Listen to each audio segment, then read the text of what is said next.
Thanks, everyone. Well, welcome to another episode of our forums, where we simply create a safe space for Black professionals to speak about their lived experience in an effort to obviously get down to some real working or sustainable solutions to combating systemic racism. And on this episode, we're going to be focusing on Black professionals in literature. And I'm interested to hear what your thoughts and perspectives are on this topic. But before I move on, let's start off with some introductions. Perhaps I'll start off with Sharon and we'll go all the way around. Hi, I'm Sharon Hurley Hall. I am a B2B writer, and I'm also a relatively recent anti-racism writer and educator. Thanks, Sharon. Appreciate the intro there. We'll move over to Deborah. Hi, everyone. My name's Deborah, and I am the executive director of a nonprofit called Diversity Kids. And the idea of the nonprofit really is increasing representation in toys and books for children. So it focuses on race, ability, gender, those types of stereotypes that we're trying to, overcome and combat through counter stereotypes and positive representation for our children. Very good. Thanks, Deborah. We'll move over to Tiana. Hi, I'm Tiana Ridley-Padmore. I'm an equity and inclusion policy specialist, and most recently the author of a children's book called Trailblazers, the Black Pioneers Who Have Shaped Canada. Very good, thanks. Louisa? So my name is Louisa. I like to say I am, describe myself as an inclusion and diversity strategist. I work with World Skills as a mentorship coordinator. I am a published writer and the founder of the Ottawa Black Book Club. I mainly write about cultural issues facing African women. And of recent, I've started working on a children's series, for Window, Mirror, and Sliding Door Stories. Very good. Thanks, Louisa. And for myself, my name is Kevin, and I am a management consultant. And my focus is simply inclusive leadership. And by that I mean I simply work with my clients to create inclusive participation within their workspaces, and that includes both public and private sectors. So I think. Without further ado, I want to just jump into the questions that I sent out. And again, the really objective of the forum is really to get down to some of our lived experiences, and perhaps you can share your insights on how you have overcome systemic barriers and how we can perhaps come up with some very creative solutions into combating systemic racism. So I'll jump into the one of the first questions that I sent out. So could you please take some time to consider at least one instance where you experienced or observed racial barriers in your profession? And I'll probably take this to Sharon and we'll go all the way around. Yes, sure, Kevin. I have a couple of examples that I know for sure. For example, I was working in the UK.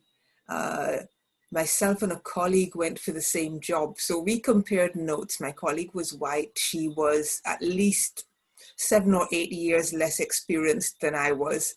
And, we had a conversation about it. He says, well, you're probably going to get the job because you've got the qualifications. You've been doing this for longer. But the minute I walked into the interview room, I saw the double take, right? because my name doesn't tell people who look at my my CV or my resume that they're going to be necessarily seeing a Black person. Back in those days before you had pictures and all that kind of thing, it was just text. And so I saw the look, and even though I did a good interview, I had a feeling that job was not going to go my way. And sure enough, the other person got the job. She was very embarrassed about it. I, however, was not surprised. And I have one more example, if I can share that, which is that I a fellow freelancer and I both applied for the same gig, and we were both employed by the same company, but it turned out that the white freelancer got offered more pay than I was, you know, so it happens all the time. It happens all the time.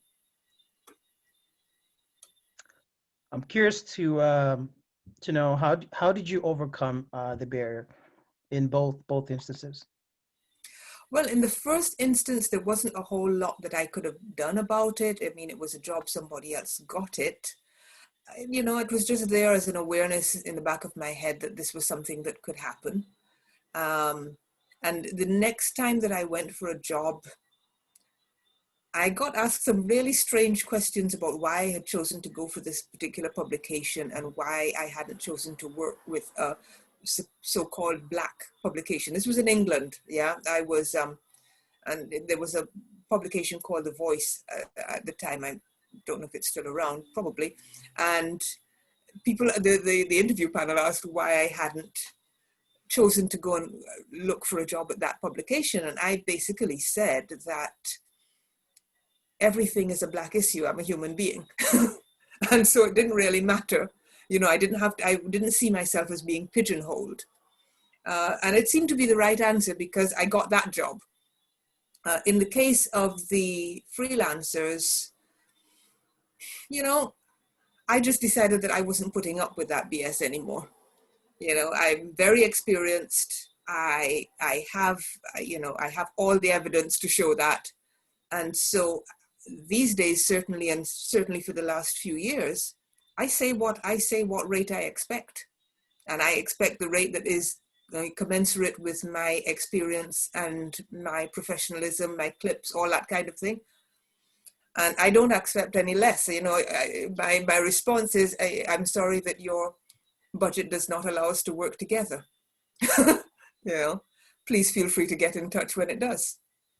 So that's what I do these days. That's a good way to deal with it. Thanks for sharing that, Sharon. Perhaps we can move over to Deborah. Yeah, it's just as you're talking, I'm thinking, you know, what are the most salient, you know, examples that I can think of that came out. So in almost every environment that I've been in professionally, the question comes up is, well, where are you from? And then, no, where are you really from? So that's, you know, sort of like a light example that happens frequently and almost everywhere, regardless. And when I was in a sales position, it would happen if I went to clients or if I went into a new environment or I met with new suppliers. So that was sort of like a constant reminder of where and how people had how they see me.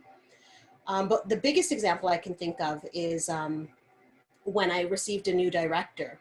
So I had been in the role for quite some time, and I had a path, like a career development path, that included some funding for further education and training and such. Well, when I got the new director, all of that was put on hold, and the answers that came back were, oh, we just don't have the funding right now. But then you'd see other employees being funded or other employees taking different programs. So so that really stood out, being, you know, and in many environments as well, but in this particular one, being the only racialized person on the team and in part of the department. So it really stood out to me. And what happened in that particular instance is I spoke to HR. So I raised it through, you know, seniority, and it didn't go anywhere. And I took it to HR, and the issue was resolved. But, you know, you still have that stigma or that feeling of, you know, reprisal that's there. So it was resolved, but the issue never really went away, and I really never felt comfortable after that in that particular company. That's very interesting. I'm curious to know, in the first instance, so when people ask you where you're from, how do you generally respond? Like, how would you respond to that? So when I was younger, I would give people the benefit of the doubt, and I would explain, and I would go into, you know, my parents' history and even further down the line, and what my, you know, ethnicity is and how I identify.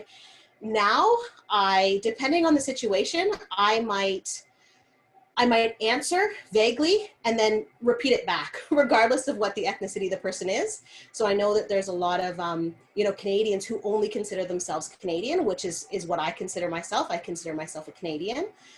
I put it back when they say, oh no, where are you really from? I'm like, no, I'm from Canada. Where are you from? Where are you really from? So as I've gotten older, I've been more comfortable with my identity and myself in putting that back. And for the most part, you know, there are people who come back and they'll let me know what their ancestry is, you know, whether they're from Ireland or they're from Eastern Europe or wherever they're from.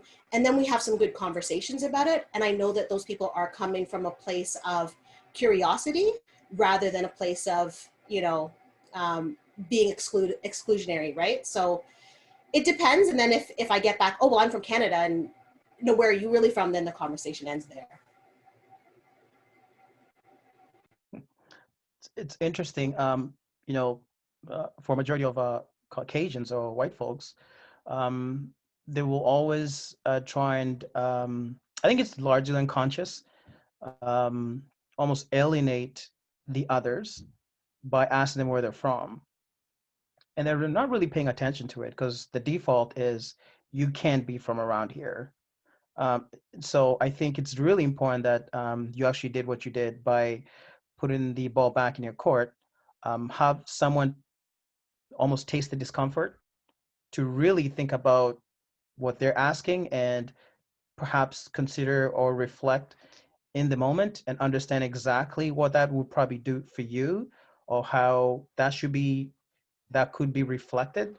And I think a ton of us don't really ask that. We almost brush it off or laugh it off or, you know, just dismiss it, which really it's perpetuating the same thing. But thanks for sharing that, Deborah. Maybe we can perhaps move over to Tiana. Yes, thank you. So I would say the biggest instance where I saw that barrier is in publishing Trailblazers. So I had been working on the book for about 3 years, and when it came time to submit to publishers, I submitted to, you know, 8, 9 publishers, and hadn't heard back for months and months and months. And then finally there was one publisher who did return our call, and you know, we started working with them, and they seemed really, really excited.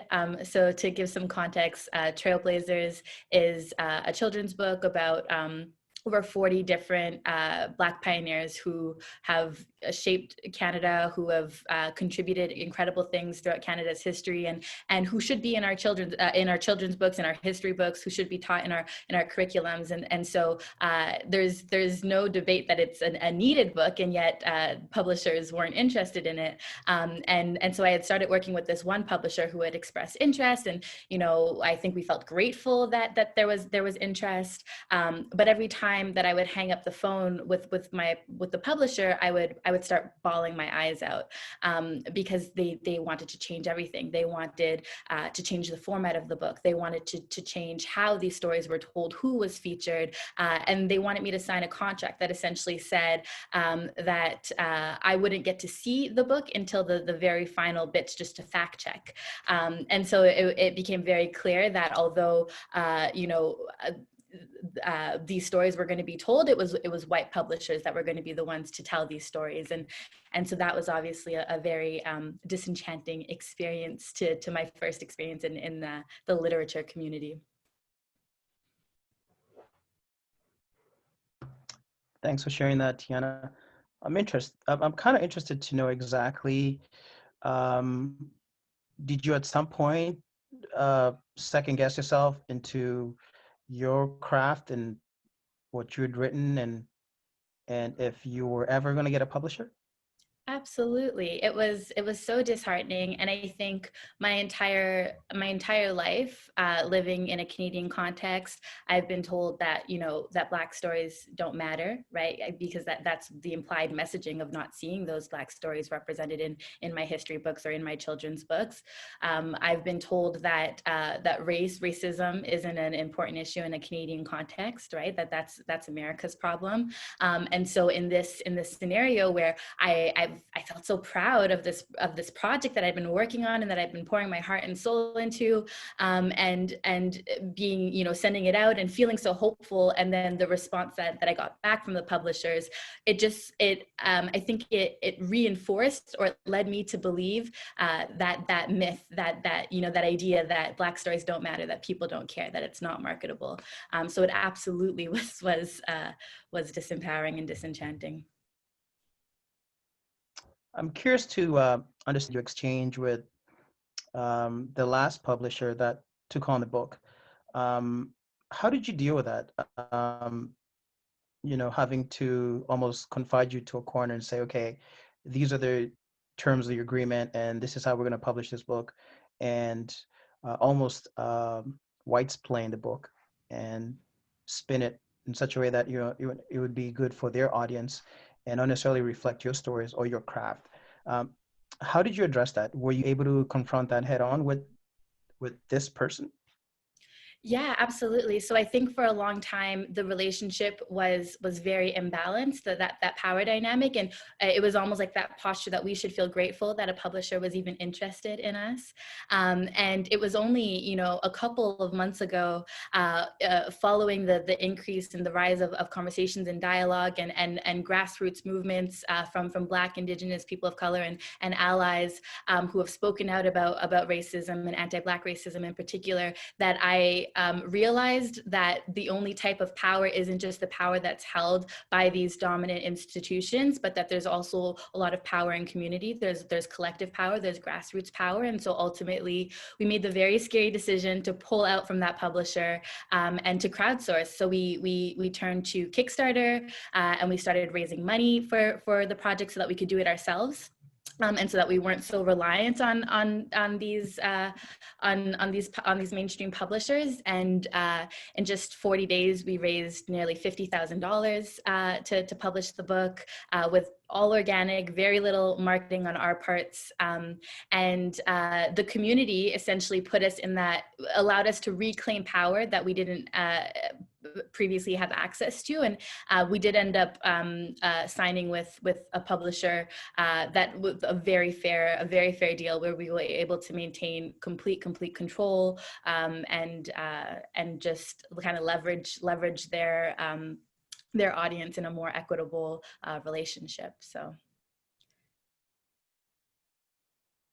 Yeah, I'm just trying to imagine. Can you imagine, you know, all the writers who I silenced, to your point, then I asked your point and decided, okay, you know, I'm going to exit, and think about how that translates to Black culture and stories and craft, and think about people who are in business to sell your craft, like Deborah and others. And can you imagine people really getting to understand, or what that does to understanding that we can still tell our stories? That's perhaps we can go to Louisa now. Hi, everyone. Well, I have taken from everyone's story. So I'm actually going to speak about when I try to find work and when I try to get published. So I'm Nigerian, and when I moved to Canada, I came with over 15 years experience in international development and education, but it was difficult for me to find work. And the first job I got was at a call center, you know, and I would take calls, you know, and I would have people, we were working with clients from the US, and I would have clients say to me, can I speak with someone who speaks English, please? And I go, I am speaking English. And, you know, I got talking with someone, and the person said to me, Louisa, maybe the reason you're not getting these jobs is because you are using your first name. My first name is Olunosen. So I went, okay, how is that a problem? Well, the thing about Canadians is they don't make an effort to pronounce your name, your ethnic name. I went, okay, so I'm going to go with my middle name, Louisa. And then someone said to me, also your accent, you know, you sound too African, you know, to be accepted in the workplace. And I used to wear really, really long braids until, you know, I lost my hair. And also you can't go for job interviews with braids. And I remember the first job interview I went, I hate wigs. I went with a wig. I'm sure the lady thought I was crazy because it was a really, really bad wig. And I didn't even get, you know, the job.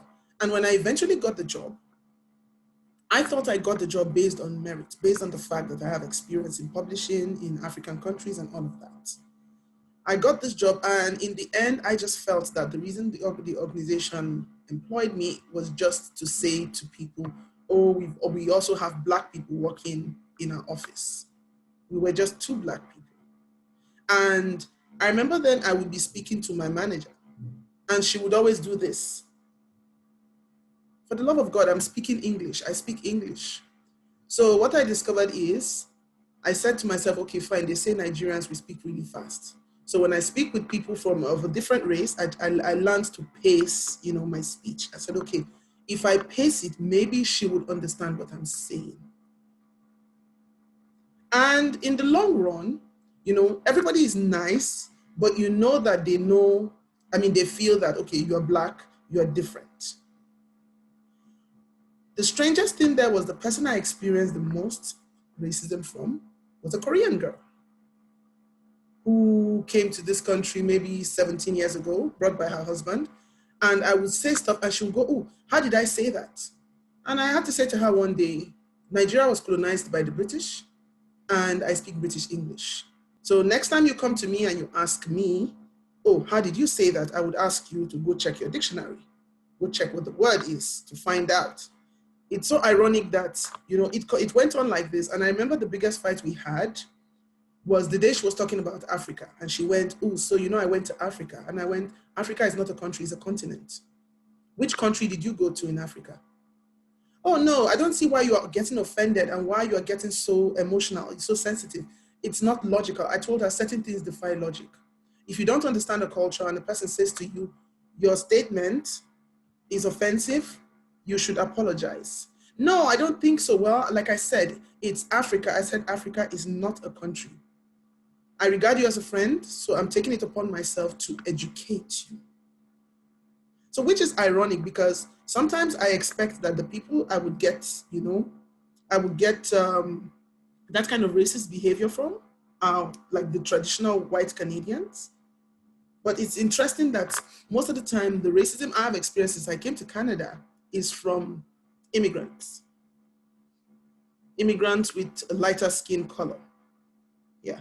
And for me, the way I handled that was I said to myself, you know what, after that contract ended after 6 months, I said to myself, you know what, Louisa, you are going to be your authentic self. Yeah, I'm going to be my authentic self. I am going to speak with an accent because I have roots. Yes, ask me where I'm from and I will educate you. I will tell you this is where I'm from. I would go wherever I need to go to with my braids, with my short hair, with my afro. It doesn't matter. This is my essence. This is who I am. And when I moved to Ottawa, in Toronto, I belonged to the African Book Club. When I moved to Ottawa, I started looking for book clubs to join. And all the book clubs were unapologetically white. So I decided, okay, the only way, like in Nigeria, we have a saying, until the lion learns to tell the story, the hunter will always be the hero. So I said, okay, you know what, Louisa, start your book club. So the book club now is a year old now, which is good. And in regards to publishing, my very first book then, I remember when I sent it off to publishers in 2004, and then I was trying to find a literary agent. I just kept getting rejections. And one of them was kind enough to say to me, Louisa, the reason why your book is not getting published is because we don't know how to market your story. Your story, you're not telling the kind of stories we want to hear. They want to hear the story of the man on the bicycle living in a village in abject poverty. They don't get it that, we live in mansions, big houses, we are educated, we drive cars. So that was what she said to me, oh, we don't know how to market your book. So what I did was, well, after my postgrad in the UK, when I went back to Nigeria, I was able to get published.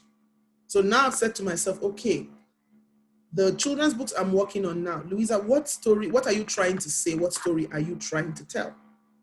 Are you going to use the marketable language or you're just going to tell an authentic story? So I decided, you know what, I'm going to tell an authentic story. When I get to the stage of finding a publisher, I will look for the publishers who understand what I'm talking about and send it off to them. So yes, so that's it for me. Thanks for sharing that story. It touches on a lot of points. I can only imagine, or rather, let me just get into perhaps anti-Black sentiment can be found right across the world. I think most people, especially our society, seldom remembers that, you know, the world was colonized largely by Europeans. And as they colonized the world, they spread anti-Black sentiments right across the world. So you will go to Korea and you'll find anti-Black sentiments, and you'll go to China and you'll go to all other countries. You'll go to Africa as well, and you'll find anti-Black sentiments. So it's really powerful what you did, and put the ball back in their court for them to reflect and understand, and at least consider the situation, consider what she was asking you to do. And there's nothing as powerful as trying to educate someone in a moment, and perhaps get feel comfort, even if it's for a second, to really reflect. And I'm curious to know, at some point while you were working there, did you ever feel like you wanted to confront perhaps a senior manager to address what was going on at the organization? Did you ever at some point consider that? Well, for me, how do I put it? When things happen, I deal with it there and there.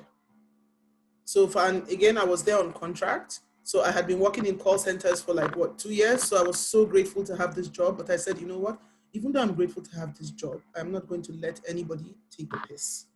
So what I would do, I remember I had this, then there was this other manager, the HR manager. He would always go, maybe he's talking about a program. Oh, Louisa, do you know this program? Have you heard about this program? And I go, yeah, I've heard about the program. I actually watched it growing up.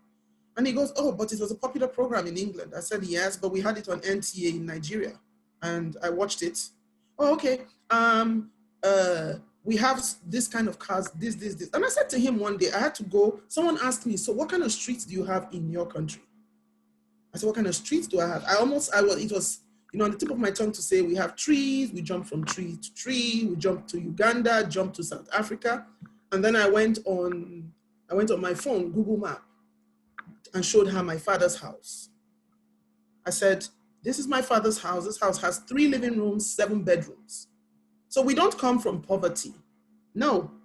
The only problem we have in African countries is we have corrupt leaders, which is so unfortunate. But look, we are blessed with everything you can think of. She said, oh yeah, I know that you are so proud of where you are from. I said, it's not a matter of pride, but I feel it's my duty to educate you because ignorance is not an excuse. Yeah, ignorance is not an excuse. And I said to her, it is ridiculous when you go places and you make racist statements and people look at you and see that you are Asian. And some people go places, make statements, and they get slapped, and they don't know why they got slapped for making those statements. Yeah. So for me, when you say things to me, I treat it there and then. I don't believe in carrying it, on and going to report. No. I just treat it there and then in a very, very sensible way. Yeah. You're doing what most Black people do, is just deal with the situation, because for the most part, we've learned that there are no consequences, even when we do report them. There's no change. There's no effective change. And so for the most part, you're inclined to protect yourself first, which is, okay, you know what, I'm going to deal with this, and I'm going to put her in a spot, and I'm going to make sure I educate her and make sure she understands what she's saying is not an educated thought. It's not what's going on in cases. And you took the matters into your own hands and addressed this. And this is something that's very common amongst most Black people in any setting. Take on and deal with the situation and just deal with it. Get labeled as but we must also consider the fact that, yeah, we get labeled as aggressive when we do that. And that is something I don't understand. Yeah, and then I was gonna say that the reason why we do that is because there's a narrative out there, or there's a label that you will be labeled as aggressive, and so you're confided to being silent. But the problem is that what that does is that it perpetuates the same message, because no one's heard, and these stories don't get out there, and there's a million people in your situation, and perhaps more, doing the same thing on a daily basis. where our stories are not told because we've been told, or rather at least implicitly, or as it's implied in our society, is that, stay silent or deal with it. Society cannot really relate to our stories. And it goes as far as your book, or it goes as far as Tiana's publishing. It goes as far as whatever we're trying to accomplish within our own lives. Let me perhaps jump into the second question. So based on your experience, what are the top 3 barriers facing Black professionals in literature? And I'll perhaps take this back to Sharon, and just Okay, share your thoughts. sure. Can I just before I say that, just piggyback on what you were saying about being silent? My experience with that is that when you say nothing, they think you're stupid, because that's another perception that they have about Black women. And I was actually explicitly told this. I attended a training day, and honestly, I knew everything that was going on, so I didn't speak. And it was only at the end of the day, when they'd done all the assessments, that he said, well, I honestly thought that you weren't coping. And so I learned from that it's actually better to speak, even if you end up with that perception that, you're a little too angry or too whatever, than to say nothing and have them think that you're completely empty-headed. Yeah. So, okay. So that actually leads very nicely into some of the one of the barriers, which is that people discount your qualifications, your experience, your aptitude just based on the color of your skin or your name. Sometimes you don't get through the door because of your name. Sometimes you get as far as the door, but then when they see you, that's the end of that. That you just, there's just this, for some people, you are so other that they can't actually conceive of working with you, or conceive that you're just a normal human being with some of the same experiences. I had similar experiences to what Louisa was describing, because I grew up in the Caribbean, post-colonial experience, British television. So, we'd all be talking, and I would have seen the same things, and I would have had many of the same experiences, even though I had grown up 4,000 miles away. And I also had to do a lot of that teaching and forcing people to unlearn their perceptions about how people actually lived in these countries.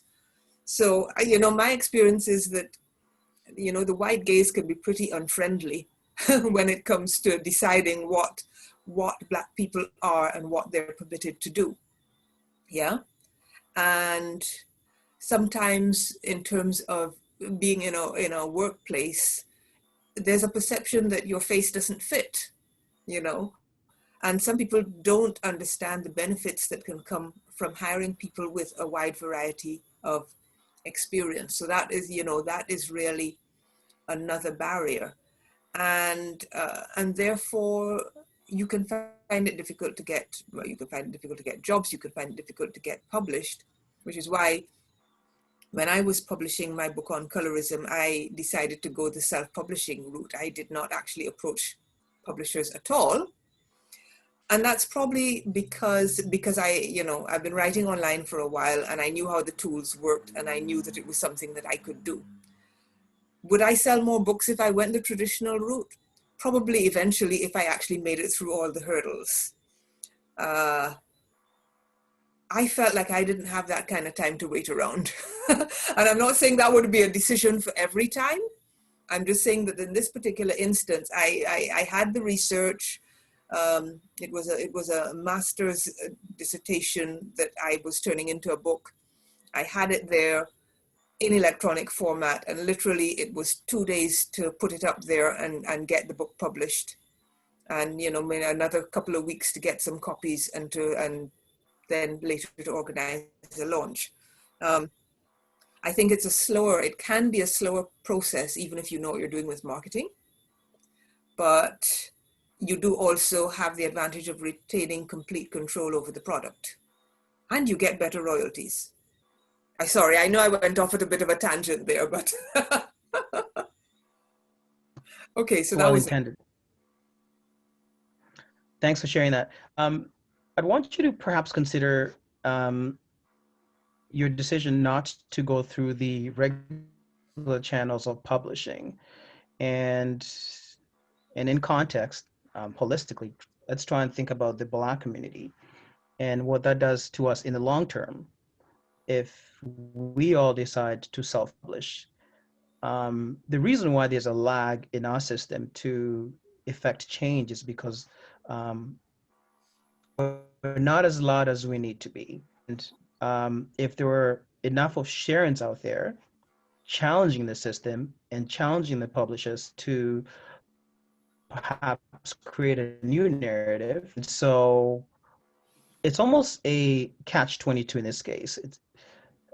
You can either go through the hurdles and deal with all the stress that we're also well aware about, or you could perhaps decide to go through those challenges and in the process educate this system that we're fighting that's so against our craft.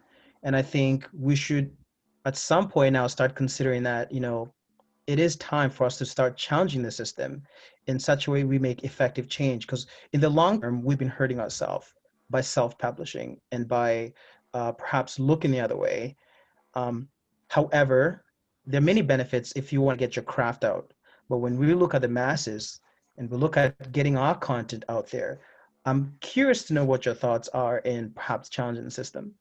Okay, that's a very interesting question, because my thinking is that there are lots of people out there who are not people of color who go ahead and self-publish and end up with big contracts. So in a sense, it's a question of staying the course and learning about marketing and bypassing the traditional system. So I feel that it is still possible for us to do that. And related to that, what Tiana was saying about having a community, building a community, and galvanizing that community, I think that we can work very powerfully together. And so, let's not forget, that we are people of the global majority. If we were all to work together, we would not need that system. Okay, we would not need that system. I mean, I take your point that there is a process, and I'm not saying that I would never go through that. I'm not saying that at all. I am just saying that I know that there are other options that are accessible to me as a Black woman that I can try. I have faith that at some point, I will be able to really leverage the power of the crowd and get things out there. I know it is slower. But there are benefits to me in that slower approach. There are benefits to all of us in that slower approach. So I'm not saying that it has to be either or. I'm not saying throughout traditional publishing. I'm not saying only do self-publishing. I'm not saying, self-publishing sucks, don't do that. I'm just saying use them all and maybe decide on a case-by-case basis what makes sense for your particular publishing project. I mean, this was a decision. To add some context to that, I am hoping to publish another book next year. And that one is going to be published with a small publisher coming out of an African-American museum. They're setting up as a publisher. So that's kind of another halfway step towards going with the big people. This is someone who's seen my work and says, yeah, we would be interested in publishing a collection of your writing. And, maybe I probably will not get not that you get these much anymore. You don't tend to get these big advances and things like that anymore, but it will be attached to an established entity. And so it will be self-published through them. And for me, that's a halfway house as well. I feel more and more that we need to take things into our own hands, that we need to create our own platforms, that we need to create our own networks. That's why I started my anti-racism newsletter, slightly getting off the topic, but because I found that a lot of content was being suppressed on social media. There were people that wanted to see it. So I said, okay, fine. I'm going to start a newsletter. As long as I pay their fees, I own that platform. And that works for me. And I think that we need to be open to that as well. So that's how I feel about it. Absolutely. I'm not suggesting that you should perhaps do it any other way. Mhm. I'm trying to put the thoughts out there to understand exactly how we end up into a situation where people cannot relate to our content. And one of the reasons why people can't relate to our content is because we don't have enough throughput of our content. And just for these simple bears, such as Tiana in this case, who could not find someone who could relate to the content. And I don't believe there's even enough of Black folks out there relating to the content, because we have to understand that for a majority of us, especially if you're in a Western, if you're in Canada, the US, or even in Europe, you will likely have to deal with a very Eurocentric education system.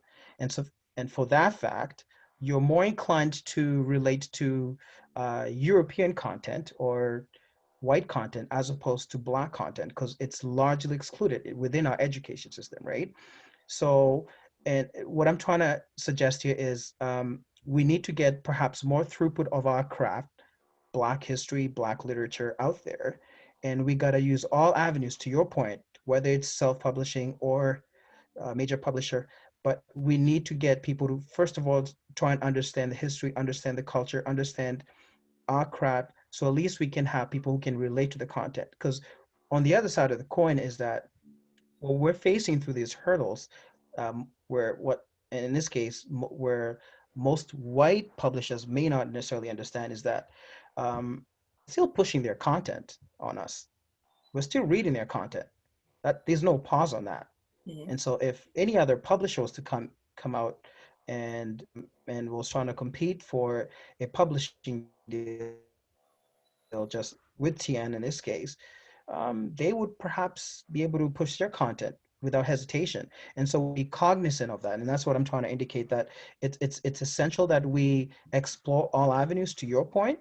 But it is necessary that our white colleagues understand the impact it has on the Black community, and having people understand us as an African people. And isn't it therefore important for us to keep sharing our stories in different forums and you know, letting people understand what our experience is, and you know, creating and sharing our content. You know, an example is, you know, growing up in the Caribbean, when my mother learned history, she learned British history. I was one of the first to have a Caribbean history approach, but even then the books were mostly written by white British guys. My daughter is learning history from history books written by Caribbean historians. So it, you know, it's a long process, and it involves partly a commitment to tell our stories as well, to tell our stories ourselves, and to fight to get those into the mainstream, so that everybody gets to hear those stories, not just our Black children, but the white children they're growing up with know that we didn't come from nothing, okay? And that our history does not begin and end with being enslaved, that there was a long history before that, and there's a lot going on after that, and that Africa is a continent and not a country. Yeah. You know, and the Caribbean doesn't just consist of Jamaica, and you know, etc. Absolutely. Thanks for sharing that, Sharon. I love that exchange. Perhaps we can move over to Deborah. So what do you think are the top three barriers facing Black professionals in literature?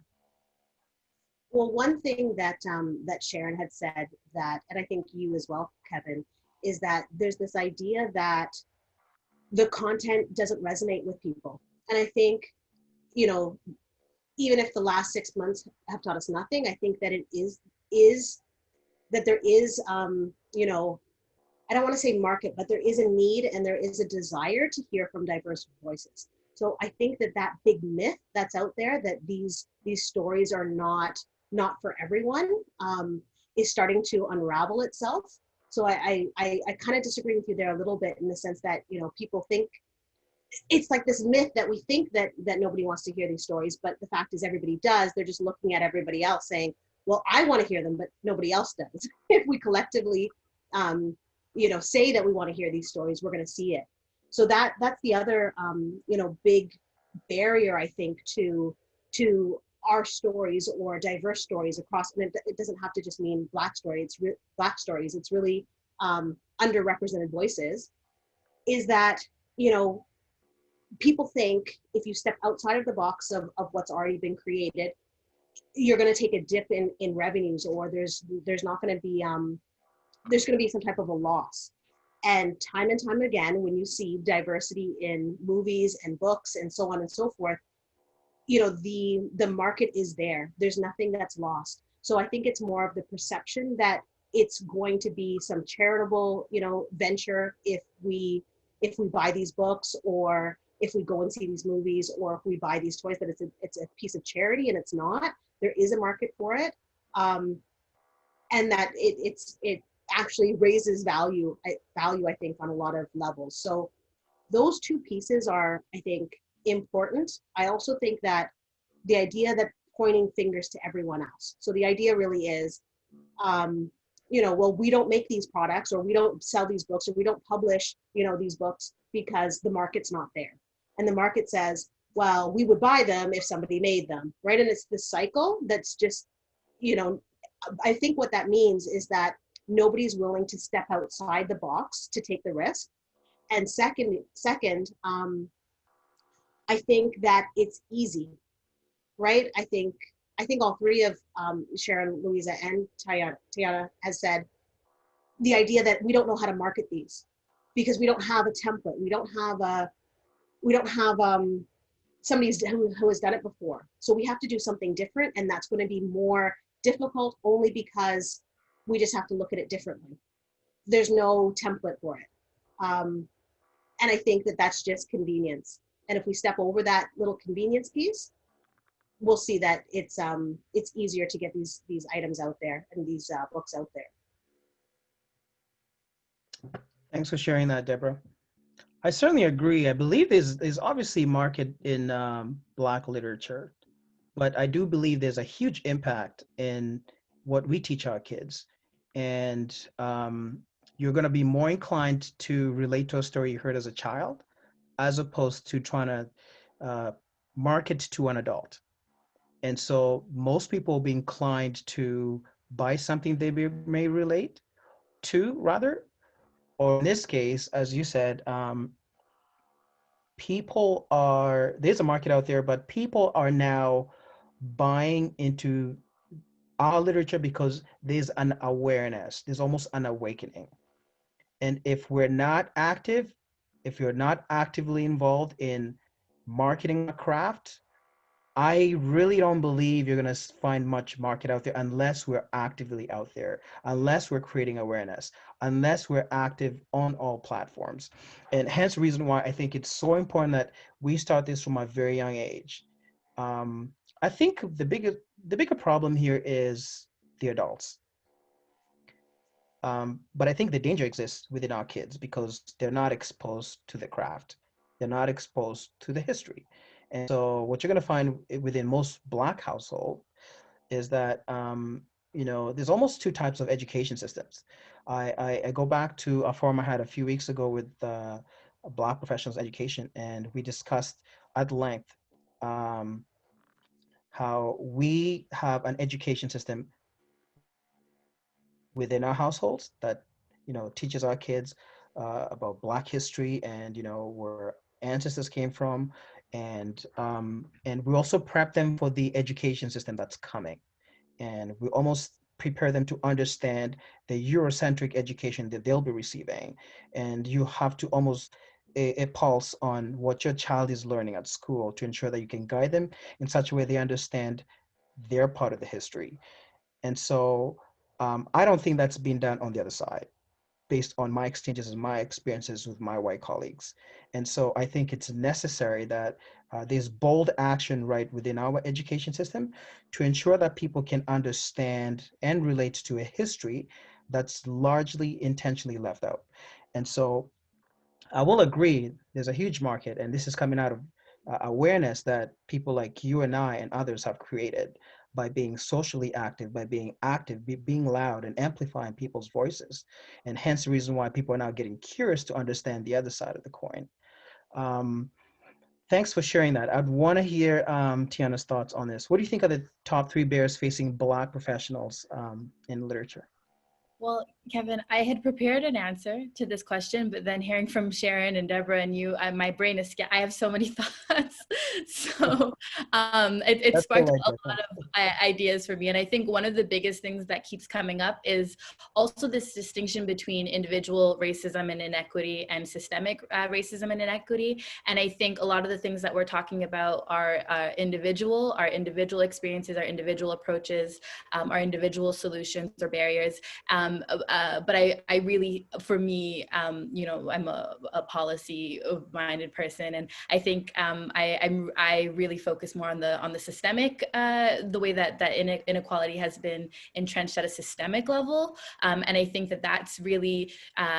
I think that's really the root of it. I think that people, our approach to things, our behaviors, our thoughts, our values are a product of the society in which we live and the systems that we're navigating. And so when we're talking about people not valuing or not connecting with Black stories or Black authors, I think that's a result of the ways in which the media, our curriculum, the government is setting an agenda, and how we as products of that are playing into it. And so I would say the biggest barrier is systems of privilege and inequality and power, and the way that power has been distributed. And that goes from, and sorry, as I said, I'm quite scattered right now, but that goes from everything from, you know, who has the privilege to have access to the resources, the networks, the education to be able to share their own stories, who has access to be included in that dominant narrative, right? And those associations between who gets to be the protagonist and who's the antagonist in a story, who gets to write the stereotypes or the tropes that are attached to different people and their different backgrounds, and how that plays into to the story, you know, to stories on the margins. And so I think that when we're talking about whether or not something is marketable, or even how Louisa was talking about, you know, when she was navigating the publishing sector, she found that people only wanted to see Black people painted in a certain way, in a way where when white people are reading it, they feel that white saviorism, right? They feel like, oh, here's a, you know, a poor Black person in need. You know, I feel like a good person by reading this. And I think all of that is not, it's not at an individual level, it's at a systemic level, and it's a system that has enabled for the perpetuation of that inequality. So that's my scattered response, is that I think the biggest barrier is really systems of privilege and inequality. Even when we talk about how stories are told, right? So this idea that in children's publishing, they say that children's books have to be, I think, 46 pages, and it's, well, why? Or you know, or even the idea of poetry, that poetry has to be a certain way, and it has to have a certain amount of syllables and iambs and stressed and unstressed syllables, and it's, well, why is that what poetry is? And it's all those little decisions that are actually decisions that are made by you know, by the dominant folk that get to that have decided what literature is, and everything else is on the margins. And that's, I think, something that we have to challenge, is this idea of what is literature and what is not. That's a nice way to put it. I think for the most part, and to your point, I'm going to say that we almost have to remember that white is also a culture, and so there's a certain way that they want their stories told. And to your point again, we're playing in this this system that we just happen to be part of and perpetuating in so many ways. You must be part of the system to some extent. And so unfortunately, we're caught up in this situation where we're doing the same thing over and over again, and to our detriment, unfortunately. But some really good points, and they were not scattered at all. We certainly all understand. And Going back, perhaps I going can back. take these down. Oh, Sharon was, you know, you were having a conversation about whether it's better to self-publish or to, you know, to publish with a traditional publisher. And I think that there are pros and cons with both, because while, you know, at a self-publishing level, you get to maintain control, you get greater access to the royalties. It's lower barrier, and those stories feel a little bit more authentic. At the same time, to the point of traditional publishing, it has that larger reach. So it is also changing the narrative in that sense, and diversifying the space in that sense. And so right now, the reason why we're as Black authors or Black people in literature, the reason why there's no good option right now, and there's no good option for it's not a good option to self-publish, and it's not a good option to publish with a traditional publisher, because no matter what, we're negotiating our space in an inequitable power dynamic. And so I really think that we need to be dismantling at a higher level. Thanks for sharing. In recognition of time, I better jump on to the other question, but I'd want to hear your thoughts, Louisa. So what do you think are the top 3 barriers facing Black professionals in literature, and what mass media or government should be playing in terms of you know, confronting barriers facing Black professionals in literature? Okay, so you will notice I keep looking this way. I always like to make notes, so that's why. So the first barrier is the freedom to write what we want. Because one thing I always have at the back of my mind is I know that publishing is a business. You know, so many times you would write a story, and you know, you get your publisher coming back to you to say, no, I think you should change this. I think you should change this so it's marketable. I'm African, so for me, the slave experience is not part of my experience. So when I'm telling a story, I need to be able to say, this child woke up in the morning, swept the compound as his piece of work, walked to the stream to get water for his mom, and no one is telling me that it's child abuse. I should have the freedom to use this kind of language I want, you know, because that is the only way you get my experience. If I say to you, oh, my head hurts, and I say the same thing as, my head, they pay me, oh, there's a difference in the way you feel it. There's a difference in the way you get it. So for me, we should have that freedom to tell the kind of stories we want. Also publishers too, because now I think there's this new thing called BIPOC, Black, Indigenous, and people of color. Yeah, so they have that now, but even though they have that, it is still not, I don't know, it is still difficult for publishers of color to get published. So for me, I love traditional publishing. I've only published self-published ones, and what keeps me going is one day this manuscript is going to fall into the right hands, at the right place, at the right time. And then another thing for me here is I'm big on is support. I'm sorry to say the Black community does not support its own.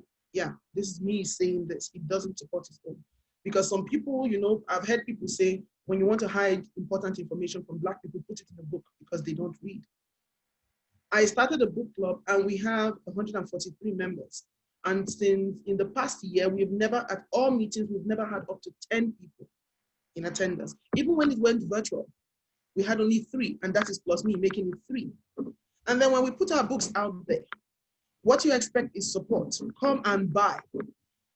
Instead, you get messages, so, oh, are we going to get complimentary copies? Even when you give complimentary copies, they don't read. So I think our biggest problem is that unity and support. Because the white people here that people are complaining about. I mean, when J.K. Rowling released her book, there was a long queue. There was a long queue of people waiting to buy her books. But I've never heard of any Black book being, apart from Michelle Obama's book. And I'm sure a lot of people bought it because, yeah, Michelle Obama wrote the book, so that's why they bought it.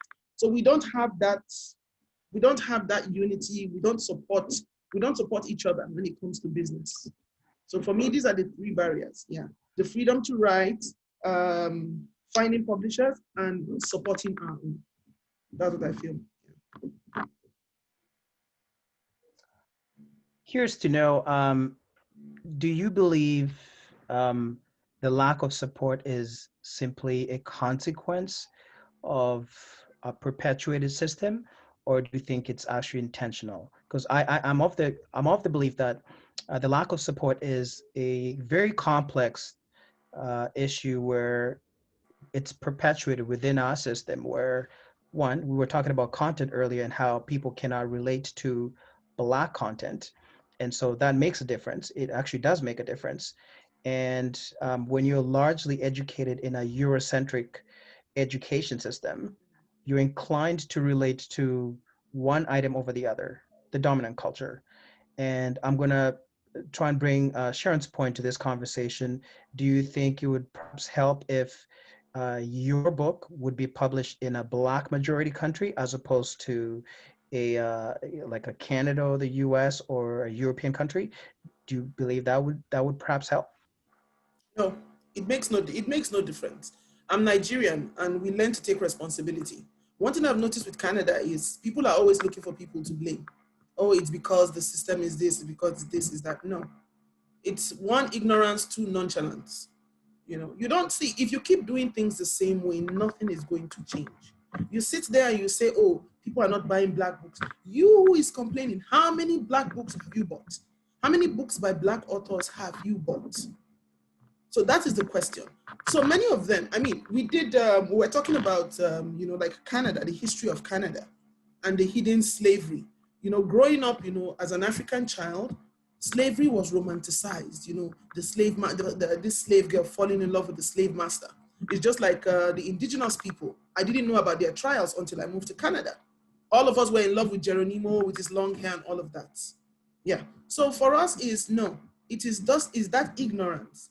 We need to, I don't know how you can get people to say, okay, we had a book to read at our book club and only 2 people read we were 4, only 2 people read the book. The other person said she didn't read the book because it was in a queue in the library. I mean, what stops you from buying a copy? It was less than $20. It was less than $20. So for me, that is the thing. We need to learn to support our own. Because even if you give out the book for free, they are not going to read it. Someone contacted me on Facebook. Hi, Louisa, I saw someone holding a book on your page. What's it about? I said, oh, it's my book. I wrote it. She went, oh, you wrote the book? She didn't even look at the title to see. And she went, oh, then you will send me a complimentary copy. Really? So I think for me, we need to look within ourselves, as a Black community. We need to learn to support each other. Because the truth is, look, if you don't do it, no one is going to do it for you. Because the white people who are going to come, they are going to still come with that savior mentality. Just the way they came, told stories. Like when I was growing, it was Christopher Columbus, the savior, who discovered Africa, who discovered the river Niger. And I asked someone, so my ancestors who lived by the Niger, what did they call it? They didn't know. Are you trying to tell me they didn't notice the Niger? What do you mean by Christopher Columbus discovered it? And I said, we had a history before slavery. If you want to know about Black people, take a look at the Buddha, go all the way to Asia and look at the wicked Bantu knots he's rocking. Look at the Bantu knots he has on. Look at all the ancient pictures, the ancient statues. You see the thick lips and the broad nose. We are everywhere. So I think we need to look within ourselves and make that conscious and intentional effort to support each other. Yeah. Thanks, Louisa. Perhaps I can bring Tiana. I think she wanted to comment. And if you don't mind, just giving your thoughts on what you think about the role that mass media or government or education, in this case, would play in advance the cause for Black professionals in literature. Yeah, I think I'm torn because I do agree. I do think that it does take it takes unity and it takes intentional. We're talking right now in this moment about voting, right? It's big in America. People are voting. They're getting ready for the election, and it's this big deal. But really, what people don't realize is that we're voting every day, right? Every decision that we're making as consumers, when we're deciding to buy a product, when we're deciding what TV shows to watch, when we're deciding where to send our kids to school, that's a vote. And so I do agree that as people who are dedicated to uplifting and empowering our fellow Black sisters and brothers, that we need to be be voting more and putting our dollars where our mouth is. But I also I don't agree that the onus can fall on the people who have been oppressed to undo their own oppression. I think that there needs to be responsibility and accountability for those who have benefited from these systems of privilege. And I think that there also needs to be recognition of the ways in which that legacy and history of oppression has created these unequal systems whereby folks might not have that $20 to pay, or they might not have developed a love for reading because of the schools that they went to, or they might have to check out of certain conversations and discussions because their nervous systems have been so attacked by navigating microaggressions and racism on a daily basis. And so I do still think that the onus needs to be on those folks that are benefiting from systems of privilege. And to answer that question then about media and government and education, I also think that they play a critical role in undoing those systems because those inequalities are entrenched into their operations, right? And so we talk about history and Black history, which is Canadian history, being missing from education curriculums. But I think the problem there is believing that what's being taught in school, what's being selected to be taught in school is objective. It's not objective. Every decision was subjective, right? From what's being taught to who's going to teach it, to the institution in which it's taught, to where those institutions are located and who gets to go to them and how. All of those were decisions which encompass a degree of biases and which have historically excluded certain folks from being involved in those decisions, and as a result, it's resulting in an unequal experience and an unequal learning experience and unequal access to who gets to form the narrative of Canada's history. And so yes, I think that all of those powerful institutions, media, education, government, set the agenda. So they have that powerful agenda setting role where they decide the mainstream. They decide, what stories get to be told, how they get to be told. And I think in order to address it, that they need to be involved in dismantling it. And I often think about Angela Davis and what she said about in a racist society, it's not enough to be a non-racist. You must actively be an anti-racist. And I think that's very much applicable to all these institutions that are benefiting from their privilege. I couldn't agree. There's a reason why we all choose to either purchase an item or not purchase an item, or take an action or not take action. And these are sometimes unconscious, sometimes they're conscious, but there's a bigger role that's playing in the back of our minds, and we're in a system that's intertwined. So I think we got to start paying attention.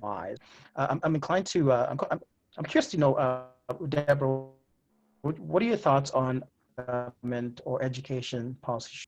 So I agree a lot with what's already been said, that there is some responsibility in mass media in terms of what is being selected, what is being promoted, what is being pushed, and also the idea, again, going back to is there a market for this? Do people want to hear these stories? The idea that people don't want to hear the story, so they determine what what stories need to be said and what stories maybe are not going to be received by the audience as well. So I think that they do have a very big responsibility there. But also on the other aspect, I agree with everything else that was said in the sense that we have to choose, right? We have to actively start choosing these stories. I do see that it's happened. It's already happened. It's continuously happens. I know Louisa was saying that there's not really support within and among the community, but I think that there is. We came out in droves to see Black Panther. It was one of the most successful movies of all time. And then, in relation to that, there's also, more and more authentic stories that are coming from own voices that people are actively seeking out. So it's there. I think just the perception that it's not there is a big issue.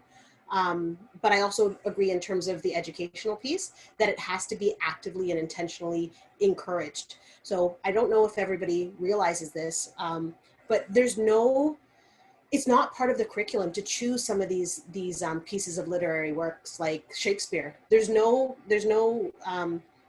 written on paper where it says you have to teach Shakespeare. You have to choose a book or a novel or an author that illustrates these points. It can be somebody who is very modern and current. It can be a Black author. It can be, an author that has historically not been seen in a classroom. But again, it goes back to that convenience piece. Teachers choose conveniently because there are lesson plans and there's, all sorts of resources to help you with Shakespeare, less so for a novel that might have been written 2 years ago. From an authentic Black voice. So I think that, all of the systems go hand in hand, but it takes an individual to say, you know what, I'm going to introduce this in my space wherever I am. So if it's a teacher, they're going to choose a new novel. If it's I don't know, if it's Netflix, they're going to say, you know what, we're going to put this out and see what happens. So it's everybody at every level just to say, yes, let's try it. Yes, let's try it. Yes, let's try it. And then they'll see, as they have in a few other examples, that it's very well adopted, celebrated, and it's to everyone's benefit, really. Deborah, I'm curious to know, do you think when a teacher chooses whatever literature to perhaps provide to the students, it's a question of something they relate to? Could we ignore the fact that, and I'm going to take this back to Louisa's point. So she talks about a book that is written in the context of Nigeria in this case. And if you look at a lot of the literatures in English, and I'm not going to call it English literature, you will find that they're tied to European nations. So why is it the case that people are more inclined to relate to a European-centered book as opposed to an African-centered book? I think that, again, it's exposure. It's being immersed in that and taking a little bit more initiative. So I've read stories that are, set in Africa that are not, the typical impoverished story where the characters are diverse. I can't think of the name of it now. I think it's Blood and Bones. But the story, it's like a fantasy fictional story about, what have you, but the setting is very different. So it takes you a minute to start reading it and understanding it, but so does Shakespeare. You can't just start reading Shakespeare and understand it immediately. It takes you a little while to get into that prose and to get into that language. So in my experience, I think that it's a comfort level. It's also a convenience level with the teachers. And it's also, I think, to some extent, an idea of you don't want to stir the pot, more or less. Like, you don't want to choose something that is quote unquote controversial or, that's going to have, parents calling and coming in and saying, why did you choose that book? Why aren't you reading, 1984 or something? So I think a lot of teachers are, and to say this, I've said some things that are sort of negative towards teachers. I also think that they're overworked and underpaid a lot of the times, right? They have 30 students in their class. I mean, do they really want to go out and buy a brand new book, create lesson plans all from scratch, to only be, challenged at every turn as to why they made that choice? I think sometimes it's easier just to choose Shakespeare or some other item that's already been told so many times. I think I'll say it's a sad state where we have to get to thinking about policy to, get people to, step out of the comfort zone and almost enforce policy where people start choosing non-white books. I think the intention should never be to try and oppress one voice over another, because I think both are very necessary in understanding, human behavior. However, to the detriment, or rather, when we consider where we are right now, we're largely inconvenienced and not heard. So maybe I can take this to Sharon, and as a loop in the last question is, what do you think some and education policy should play, and mass media in this case, to address barriers faced by Black professionals in literature? And what do you think we should be doing independent of the above to address, or rather combat systemic racism? Oh yeah. Okay. Well, that's a that's a pretty big question because these systems are so entrenched. It can be very difficult. It can be very difficult to change things, but you know, it requires pressure, and it requires the will. Is what it really requires. So it requires, I guess, Black people to make enough noise and say, this system is too Eurocentric. We need these stories told. And here are these wonderful things that people are teaching in other places. Because coming out of the sort of modern Caribbean, and I assume, and Louisa can confirm, that in many African countries, we are able now to teach books that are coming out of our experience, as well as the others, right? So the current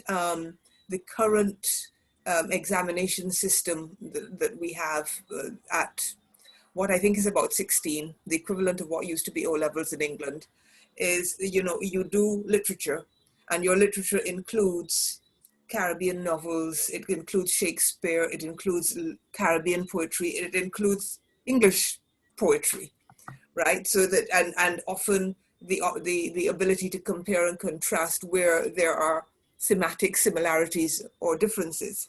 I'm not saying it's perfect because it's still not perfect, but where I'm going with that is, I think you have if you're in a white majority country, you know, you have a slightly different issue in that you might have a further uphill battle to fight because of the power dynamics within the country. And, you know, that's not to say things are perfect where I am either. That is a whole other discussion, which is outside the remit of this. Okay, so I'm going to leave that one alone about colonialism and so on. But so I think that identifying the resources, getting, you know, reaching the people that you can reach that are open to being reached.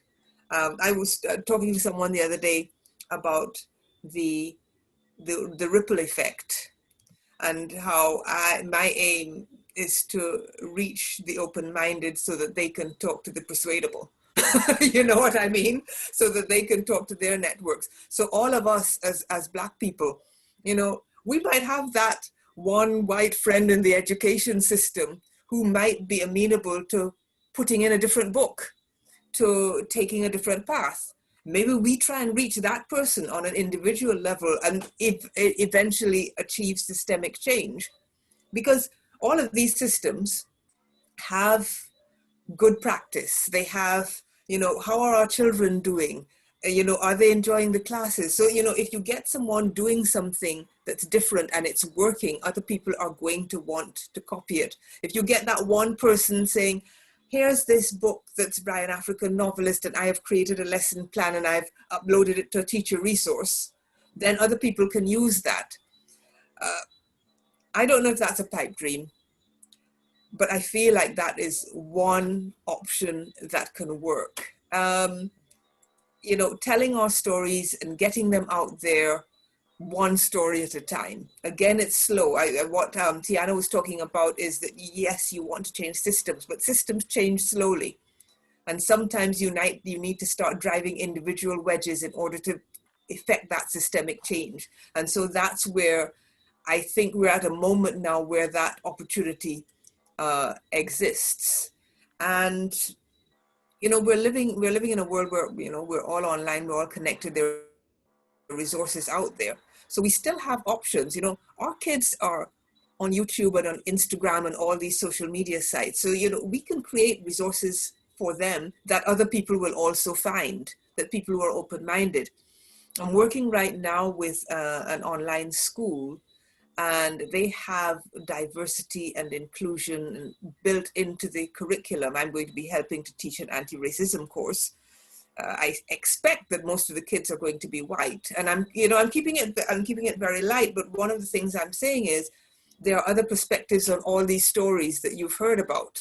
You know, did you know that there was a thriving community before they built Central Park? Did you know that Aesop is not the only one who told fables, right? You know, starting at that level. So we have to do what we can to undermine that system, to dismantle that system. And it starts with individual action, but then by working together, by multiple people working on it, perhaps we can actually affect change. Well put. Couldn't agree more. Certainly, I believe in small successes to get to the big win, and I couldn't agree more with that. Uh, Curious to know your thoughts, Louisa. So, uh, what do you think we can do as a community, independent of obviously mass media, government, education policy, to combat systemic barriers in literature? The first thing is a general overhaul of our thinking. You know, because for me, I would speak to the Nigerian experience, because Canada, I've been in Canada for maybe 4 years. So I'm not an authority. I can't say this is, I didn't school here. But based from what I have seen, you know, a general overhaul in our thinking. I like what is happening in Nigeria now. Everything is becoming Afrocentric. We are proud of who we are.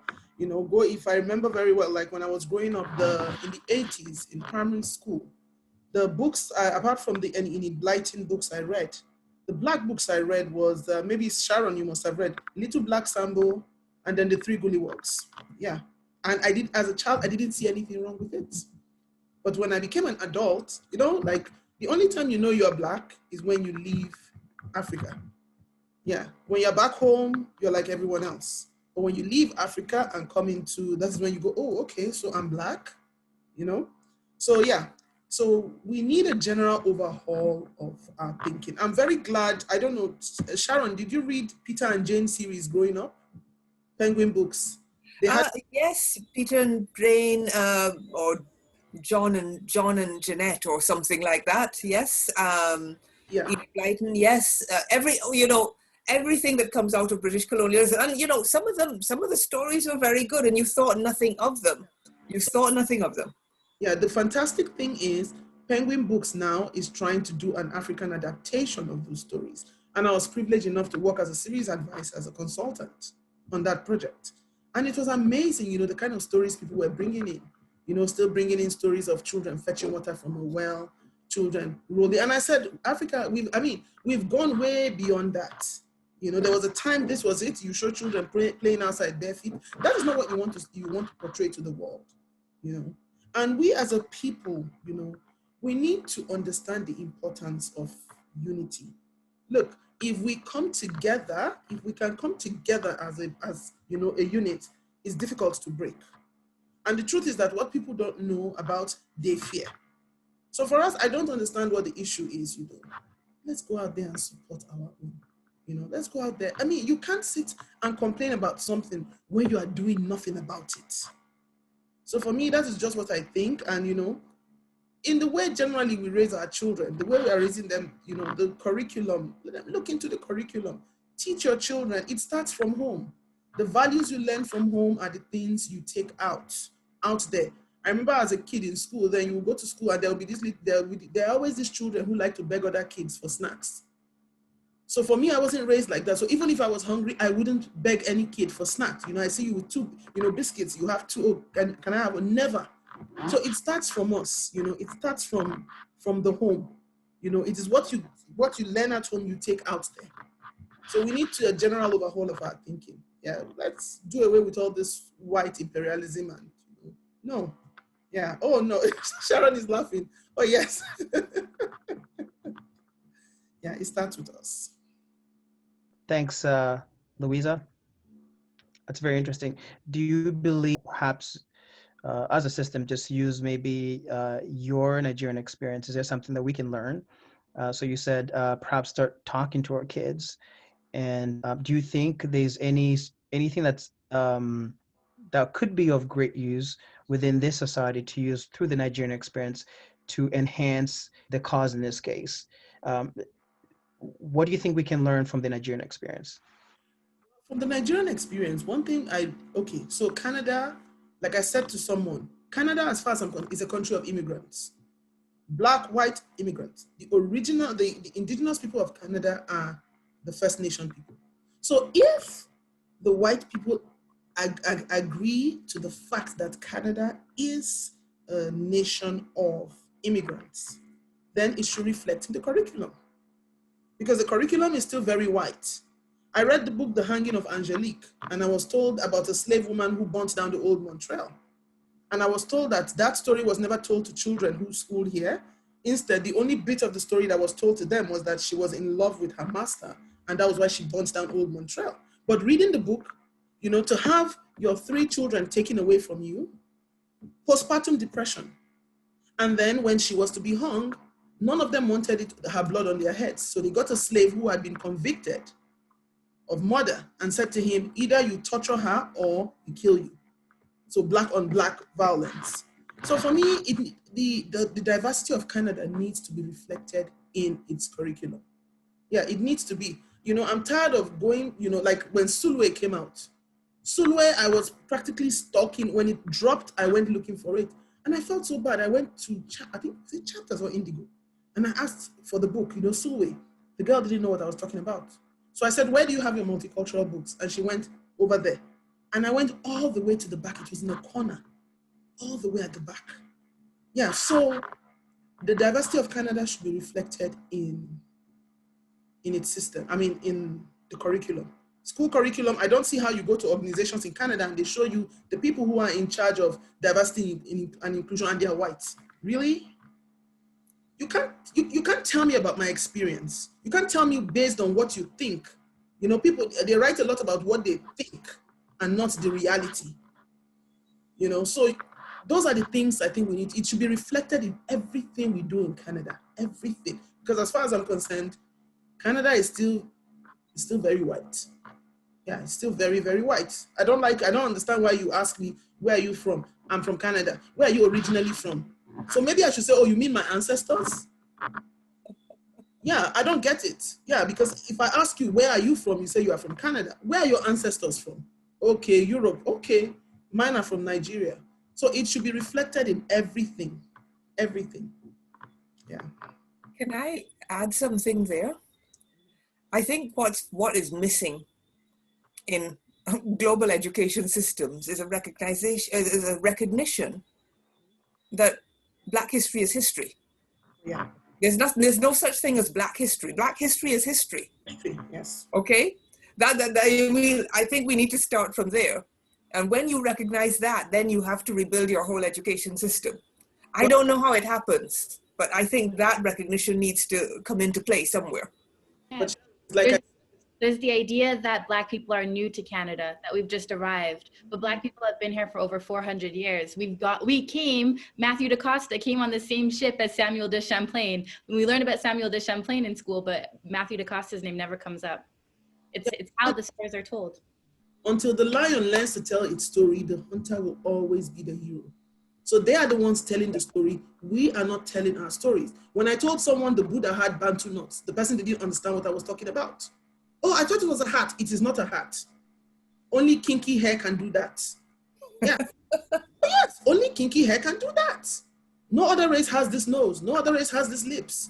Go look at all the statues in Peru and all of that. They are it's screaming at us. You know, these things are there. They are screaming at us. But, you know, we need to learn to start to tell our stories. People can't keep telling our stories for us. Agreed. Yeah. History is largely curated to a narrative that served the purpose of colonization, which is no longer the case and has been and to date. And if you go right across even the European curriculum, you go to the US, Canada, all these Western nations, they all no longer serve the purpose or reflect the demographics that we have today. So they've lost their purpose, but people are hanging on to them, and no one's really paying attention to it. And since we're so busy caught up in this complex system where as Black peoples, we are surviving, just compounded by all these issues on an ongoing basis, where I'll just use your example, Louisa, where you said, you know, enough of this, you know, I'm going to address this issue on my own. there's so many of those scenarios in so many small ways that stops us from advancing those interests. So we are stuck with the same system. We're stuck with the same education system. And so it's only, I think it's about time. This should have been done many, many years ago, where, you know, the entire, you know, education system was overhauled and would perhaps reflect the demographics or, you know, today's civil discourse, if I may say. But we're many years away from that because we're still at the stage where people are still creating awareness, and we're in the 21st century. I don't know how long we're gonna create awareness, but to your point, yes, action is everything. So maybe I can bring this to Tiana. So, what are your thoughts on what we can do independent of obviously mass media, government policy, or education in this case? Mhm. First, I want to respond to what you just said, and I think that even history, the way that it's being told, no longer serves that colonial purpose. It still does serve a white agenda, and also it's also the byproduct of racism that existed at the time, because privilege is also in whose stories get to be preserved, right? And so, you know, even in researching the amount of research that went into my book, it was not as easy to find information. There were gaps in information, because at that time the social ranking that Black people held meant that, you know, maybe they weren't captured in photographs. Maybe their information, their stories weren't recorded in the same way that white folk were, because they weren't seen as important. But I take, for example, Chloe Cooley, who is the young woman who was enslaved in Canada, and who helped usher in the Limitation to Slavery Act in Canada. And you don't need to know her birthday to know that her story is important, right? And so I think that we need to start challenging what we see as important in society. And that brings me to my answer to your question, which very much echoes what Louisa said, which is challenging our thinking. And I think one of the biggest ways to that we need to do that is in challenging the myth of objectivity.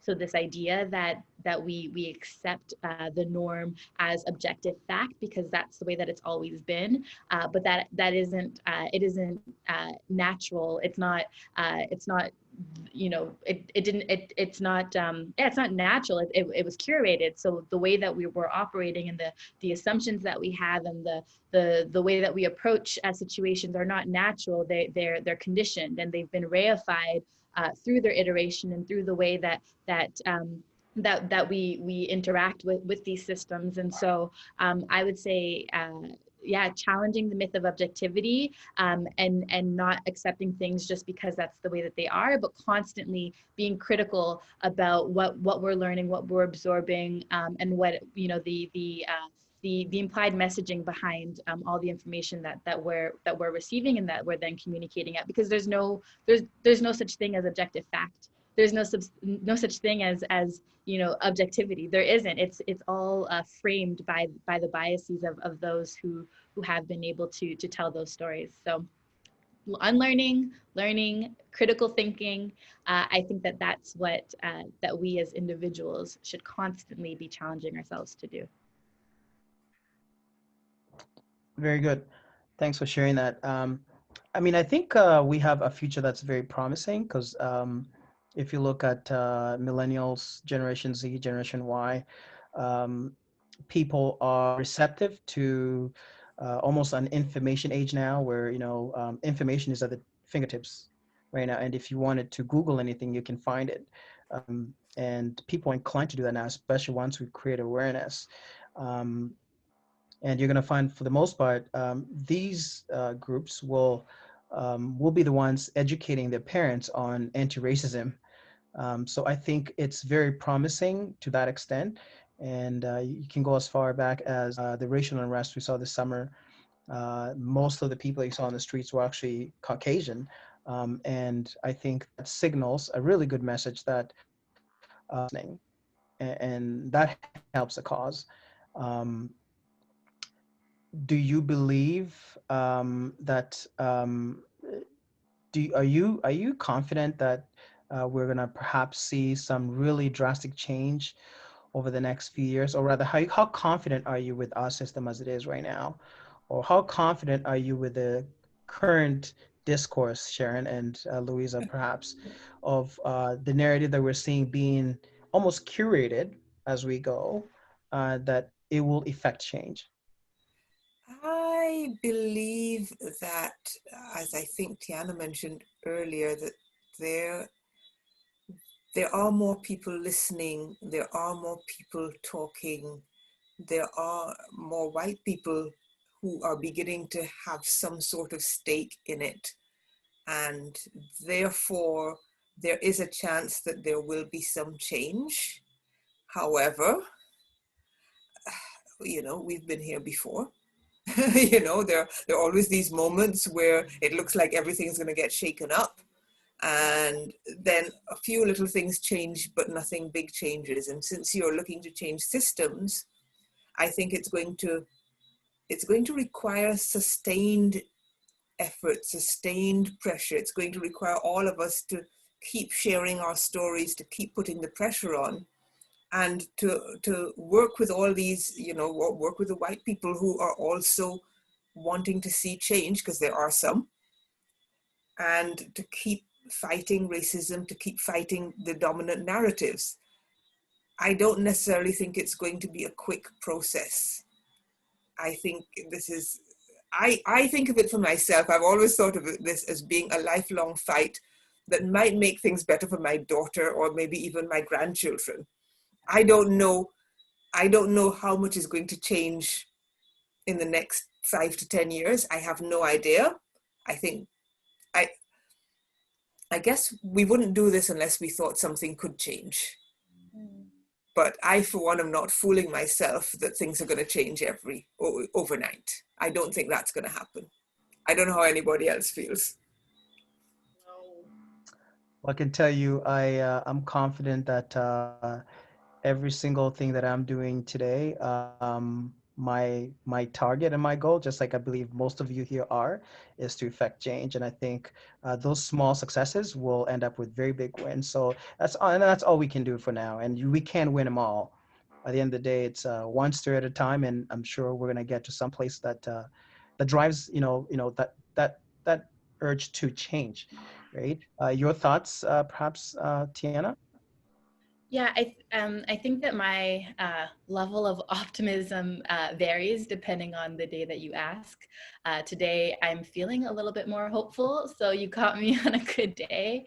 But I very much agree that I don't think that the change that I would like to see is going to happen in my lifetime. I do think that it's incremental. Sustainable and lasting change is incremental. In this moment, following the passing of George Floyd, the murder of George Floyd, the conversations have sparked up, but now we're seeing them die down, right? And we're seeing that a lot of that action that we were seeing was actually quite performative. It wasn't committed. It wasn't meaningful. It wasn't sustainable. There were a lot of folks that created this illusion of being committed to a cause, but quickly got fatigued when it was no longer convenient or no longer trending on Twitter. So I do think that we need to be careful about being overly hopeful about from moments like that. But I do, at the same time, think that it created doors and opened up new avenues of conversation that will help lead the path to eventually get to where we want to go. But real change is incremental. It takes time. Absolutely, and Cautiously optimistic. I'm cautious. I was just going to say that. Thanks. You pulled the words right out of my mouth. Exactly. Louisa, yourself, and then we'll go to closing thoughts.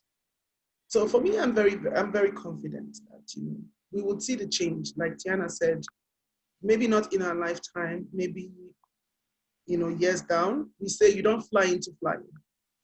So baby steps. And for me, looking at it, because I would keep looking at it as an African, yes, as an African who came from that confidence, that privilege. A lot of people, I'm so happy. A lot of people are beginning to trace their roots. So there is that mental sense of belonging. you are not begging to be accepted. Back in the day when people were not tracing their roots, it was almost like, well, our ancestors were in Africa, you took them, you brought us here, now you have to accept us. So now the Black people are meeting now, they are not begging to be accepted. They just need an understanding because they are beginning to trace their roots. I'm so proud, happy when I talk to, like Black Americans and Canadians, and they'll tell you, oh, my ancestors are from Cameroon, my ancestors are from here, So there is that sense of belonging to something. So fine, we will continue to work on sensitization, but I don't know if it will happen in my lifetime or the lifetime of my grandchildren, but, baby steps. Yeah, baby steps. Maybe we'll be looking down from heaven someday and go, oh, no more racism. If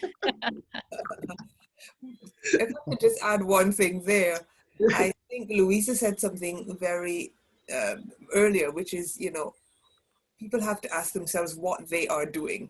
So even though I know it's going to be slow, even though we may not see the changes immediately, I need to be confident in my own mind that I took all the steps that I could to make change happen. And so initiatives like this that you're doing, publishing books, telling stories, all of those help move things along. And so I feel optimistic about that. I feel optimistic about more of us starting to make those changes. Thank you. I think it definitely does help to keep the conversation going, and I appreciate everyone joining us on this panel. Just before I put the closing thoughts, any closing thoughts, Tiana? And you can also use this to, tell the viewers about your book, or your books, or your writing, anything that you'd want your viewers to do. I mean, we got to do a lot more to support, obviously, our craft, and I think this is a great panel to make sure that everyone's aware of it. Yeah, I'm so appreciative of this opportunity to be able to sit down and speak with all of you. I love having conversations like this, and they're so important to help advance the movement. Yeah, I think in closing, bringing it back to the topic of literature, books are a microcosm of the world in which we live, right? So they reflect the world back to us, and I think there's a lot of power in books to teach us about empathy and to teach us about different cultures and different experiences, and to bridge the gap between people's experiences. And I think they also send a message about whose stories are important. So even though it's hard and it's challenging and there's so many barriers, I think it's important that we continue to tell our stories and we continue to push to make sure that our stories are being heard. Yeah, with that said, my book, Trailblazers, the Black Pioneers Who Have Shaped Canada, it's open for pre-order. It's available on Indigo's website, and it's coming out in November. So stay tuned. Thank you very much. I'll be going to get your book. Guarantee that. Louisa, yourself? Well, I would like to say thank you. I mean, when you reached out to me, remember what I said? I said, I'm no expert, but if it has to do with writing and literature, I can give my 2 cents. So for me, I would like to say thank you for this forum. Books have always been my passion. Books are my first love before anything else. And books for me are a window into other people's experiences. So it's important, we start to write stories that mirror our experiences where people can, our children, can read and see themselves in those books. And also slide in those stories where sometimes, apart from seeing yourself in that story, you can actually step into that story, and feel it. Well, I have written mostly adult stories, so I've decided to take, the bold step and work on a set of children's books. I'm working on a 5-series book called set of books called Africa is Not a Country. So I'm talking about everything there. I'm talking about the African continent, the different countries, our hair, why we are the way we are, a typical day in the village, sweeping the compound, fetching water, smelling rain, all of that. So I'm still working on it. I'm not done yet, but at least I'm happy that this is the first forum I'm actually telling people that, oh, I'm writing a 5-book series called Africa is Not a Country. Thank you very much.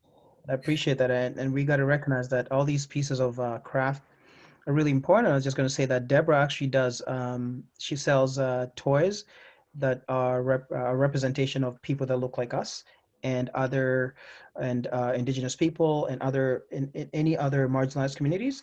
And I think that's also a very great way of telling stories and enhancing literature out there. And I think we got to be cognizant of that. So I'm going to be also be sharing her links again on once we've completed the call. And Sharon, your thoughts? Yeah, I agree with both Tiana and Louisa. I'd written down that literature is a great way of getting people to empathize without necessarily being confrontational. So telling our stories is very, very important. I've certainly found that in starting the anti-racism newsletter, that a lot of people have, I started out sharing experiences of the workplace and experiences of racism. And a lot of people have really begun to understand what it's sometimes like for Black people in the workplace. So that's the catchily named Sharon's anti-racism newsletter on Substack. I have a book on colorism I mentioned called Exploring Shadeism, and I'm actually working on for next year a collection of some of the content that I've published in the newsletter and on Medium and maybe a few new pieces. And it's a collection tentatively titled I'm Tired of Racism. So hopefully that's going to be coming out early next year.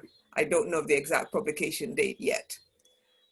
And I want to say again, what a pleasure it has been to be a part of this panel. I've really enjoyed getting to talk to you all. It's, it's always nice to know that there are other people out there doing the work, and it's nice to meet fellow writers as well.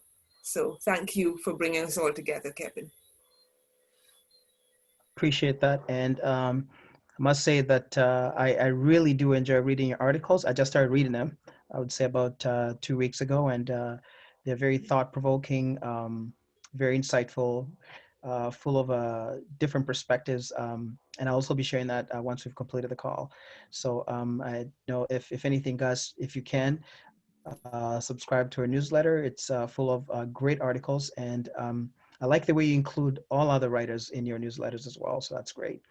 And for myself, I do a little bit of writing. I will post blogs every now and then, and I do share them on my platforms, whether it's on LinkedIn or on my website. So I'll be more than happy to share that as I write along.